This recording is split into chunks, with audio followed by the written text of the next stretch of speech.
ન્યૂઝમાં આપનું સ્વાગત છે।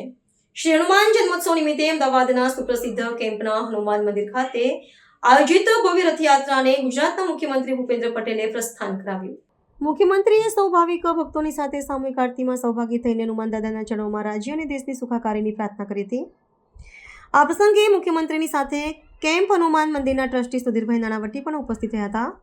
સવારે શરૂ થયેલી આ રથયાત્રામાં ઓપરેશન સિંદૂરનો ટેબ્લો, 30 ટ્રક, અખાડા, 2 ઘોડાગાડી, સુંદરકાંડની ટ્રક, રાજાની જાયન્ટ ગદા વગેરે જોડાયા હતા।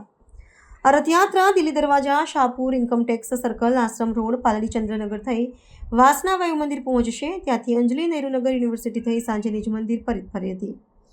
રિપોર્ટર કશ્યપભાઈ ભટ્ટ, અમદાવાદ। આવા ન્યૂઝ જોવા માટે સાબર આવાઝ યુટ્યુબ ચેનલને સબસ્ક્રાઇબ કરો અને લાઇક કરો, જેથી હવે પછીના દરેક સમાચાર સબસ્ક્રાઇબ કરેલા હશે તેઓને નવા સમાચારની માહિતી મળી જશે।